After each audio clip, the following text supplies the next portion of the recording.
बिस्मिल्लाहिर्रहमानिर्रहीम। अस्सलाम वालेकुम। मेरा नाम डॉक्टर सादिया इकबाल है और मैं एक साइकोथेरेपिस्ट हूँ।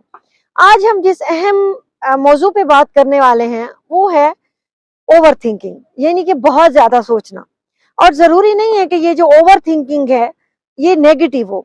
हाँ, ये नेगेटिव हो सकता है जब हम ओवर थिंकिंग में बहुत ओवर हो जाए, तब ये नेगेटिव भी हो सकता है।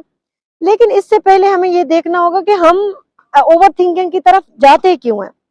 तो मैं इन शॉर्ट ये बताना चाहूंगी कि ओवर थिंकिंग जैसे आजकल के हालात हैं, वो आपकी कोई भी रीजन हो सकती है।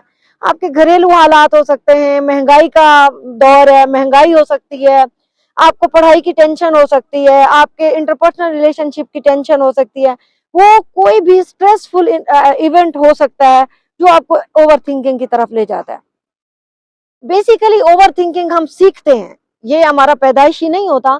हम सीखते हैं कि किसी भी चीज जो हमें बार बार डिस्टर्ब कर रही हो, हम उसके बारे में बहुत ज्यादा सोचना शुरू कर देते हैं। अब जो ओवर थिंकिंग है उसका नुकसान ये है कि ये आपकी खुशियों और सुकून को तबाह कर देती है। आप एक चीज के बारे में सोचते जाते हैं, उसका नतीजा ये होता है कि आप किसी महफिल में बैठे हैं। एक मिसाल दे रही हूँ छोटी सी, आप एक महफिल में बैठे हैं। अक्सर हमारे साथ ये होता भी है कि हम बैठे होते हैं और कोई हमें ऐसे झंझोड़ता है, भाई कहाँ हो तुम, सुन क्यों नहीं रहे। तो उसमें हम हाँ हाँ बोलिए बोलिए, तो वो ये होता है कि हम उसमें ये कर रहे होते हैं कि हम कुछ देर के लिए बहुत दूर कहीं निकल जाते हैं। जब हमें थोड़ा सा कोई पकड़ के कहते हैं कि भाई कहाँ हो, तो फिर हम उस सिचुएशन में, उस सिनेरियो में वापिस आते हैं। तो बेसिकली हम अपनी सोचों में इतनी दूर दूर निकल जाते हैं कि हमें इस मसले का सामना करना होता है। ओवर थिंकिंग की वजह से हम अपनी रोजमर्रा की जो रूटीन है उसको डिस्टर्ब कर रहे होते हैं।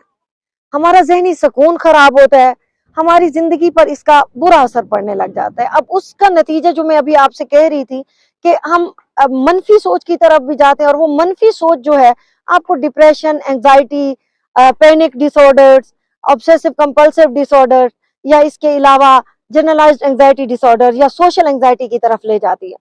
तो इन तमाम सूरत हाल से बचने के लिए आपने कुछ टिप्स अगर हम लर्न कर लें कि हमने ओवर थिंकिंग से कैसे बचना है, तो हम इस पे काबू पा सकते हैं। अब उसमें सबसे पहले जो है कि माइंडफुलनेस एक इतनी ताकतवर चीज है कि अगर हम इसको जिंदगी में अडॉप्ट कर लें तो इसका जो असर है वो हम पे पॉजिटिव, और हमारी रोजमर्रा की जो रूटीन है अगर ओवर थिंकिंग की वजह से डिस्टर्ब हो रही है, तो ओवरऑल माइंडफुलनेस से आप फ्रेश रहते हैं।